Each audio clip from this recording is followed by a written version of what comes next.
sign, Aquarius, Gemini, and Libra. Kumusta naman kayo guys? Okay, so air sign, maraming salamat po sa walang sawang pagsubaybay sa ating mga reading. At sa mga bago pa lang sa ating channel, ayan, mag-subscribe na rin po kayo guys na kung ikaw ay napadaan lang, naligaw, no? So ayan guys, sa mga nagtatanong pala kung paano po magpa-private reading, ay iiwan ko na lang yung link sa atin pong description box below. So tingnan natin, air sign, gabay kapalaran po ngayon. Air sign. Gabay kapalaran po ni air sign. Air sign.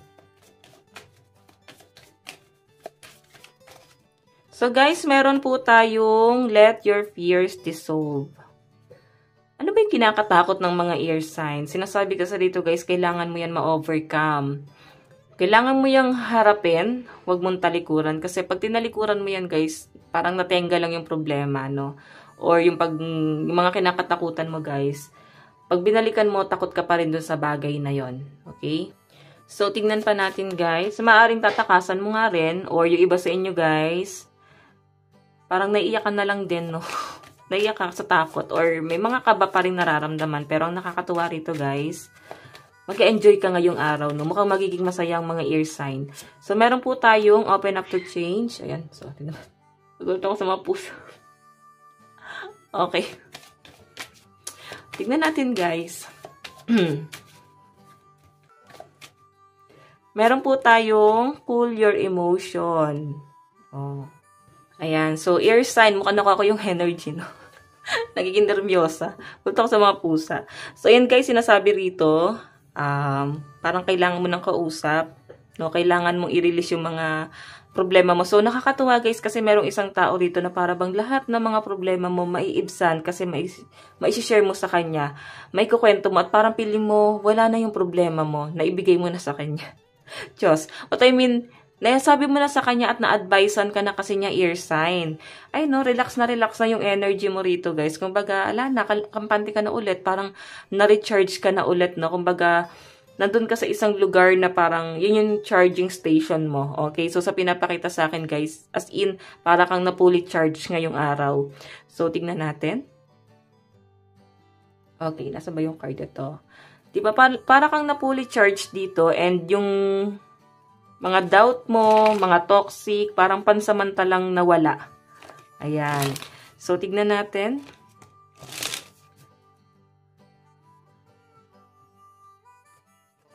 Overall energy ni air sign.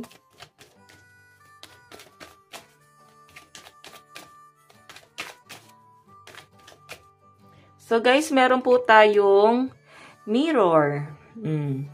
Sa pinapakita sa akin guys, ayan, mukhang nag-heal ang mga air sign.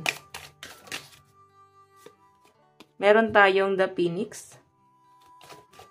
Diba? Nasa new face rekindle ka dito.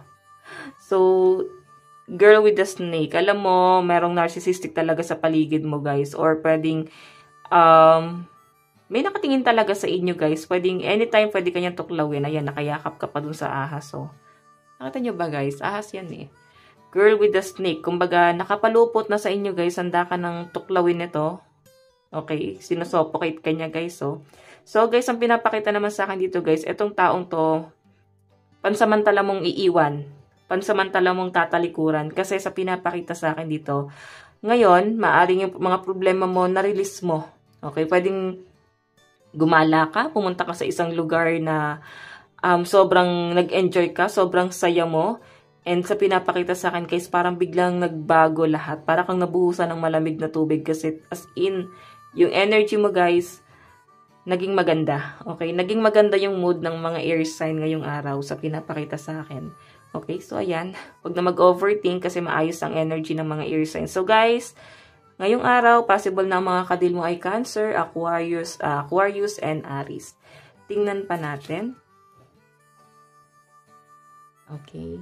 Okay, nasa ba yung card? Ayan, tingnan natin pagdating sa inyong finances and career.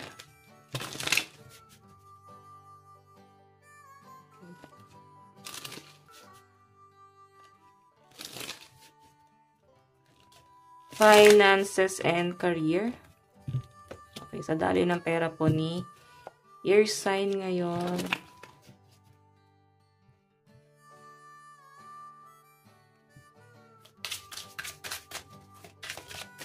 So guys, meron tayong 5 of Cups. May natatakot. Okay, merong isang taong nakadepende sa inyo guys. Merong isang tao rito guys na para bang natatakot na iwan mo kasi nakadepende siya sa inyo. Pwedeng umaasa sa pera mo. Pwedeng may sinusuportahan kay air sign. Or pwedeng may mga disappointment. Pwedeng mataas kasi expectation sa inyo ng taong to.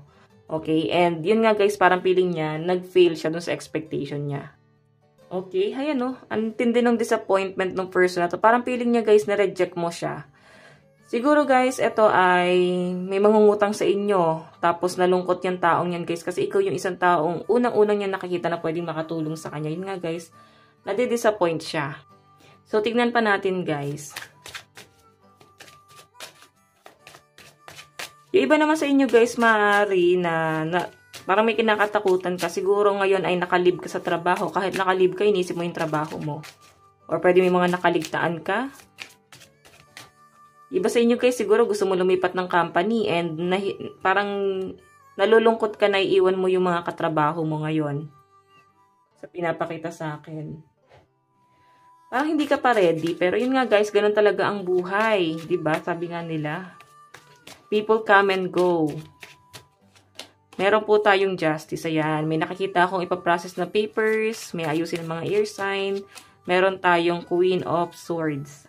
O, diba? May ipaprocess kayo guys. Mukhang akit sa korte. May iba sa inyo guys. May kasulatan, kasunduan. Pwedeng sa property. Pwedeng sa custody ng bata or sa sustento. Okay? Sa pinapakita rito. So, I think ipaprocess mo na siya. Yung iba sa inyo guys, siguro meron kang inaantay na parcel. Pwedeng manggagaling talaga to sa sa malayo, pwedeng sa abroad, no? Sa pinapakita sa akin. So, nagda-doubt siguro iba sa inyo na umalis ngayon kasi nga may inaantay kang parcel or pwedeng, kung ano man yung inaantay mo guys, something na parang i-deliver eh. Okay, iba sa inyo guys, nag-aantay ka ng back pay or pwedeng meron kang inaantay na big amount of money dahil sa transaction or pwedeng ahente, no? Parang gano'n, nag-aahente and inaantay mo yung share mo. Yung iba naman sa inyo guys, yung pwedeng nakakota na, so inaantay mo yung, yun nga, yung nakota mo. So, tignan natin guys. Pagdating sa love life,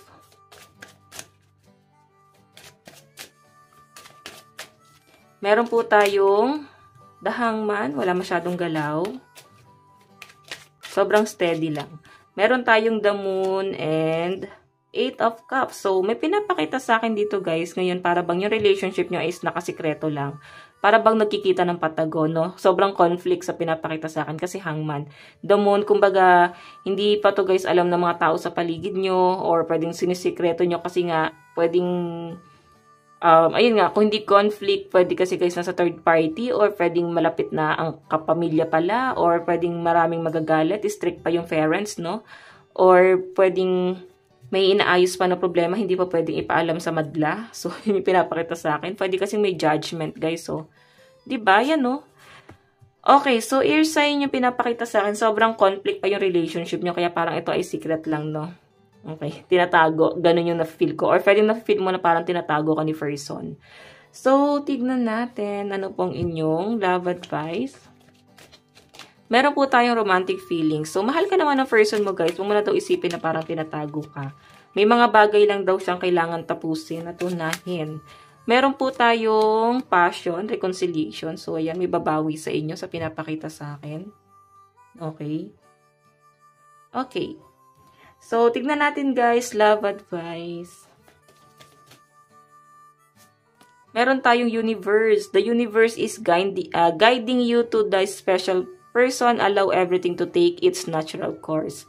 Diba? Si universe na mismo yung gumagawa ng paraan para lumapit sa inyo, no? Lumapit sa inyo yung para sa inyo, lalo na sa mga single.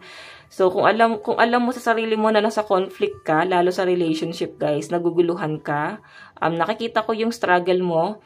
So, let go mo yun, guys. Okay? Lalo na kung ganito yung na-feel mo sa relationship nyo. Pero sa pinapakita sa akin, guys, mahal ka naman ng person mo. May pagbawi naman. Pwedeng sinasabi naman niya, guys, yung mga plano niya. pagdating sa relationship nyo. Pero be sure lang talaga na meron talaga siya guys, plano pagdating sa connection yung dalawa. Hindi yung para bang sinabi lang, hindi naman guys kayang panindigan. Okay, so ayan. Ear sign, ito lang po ang inyong reading hanggang sa muli. God bless and love you all. Thank you!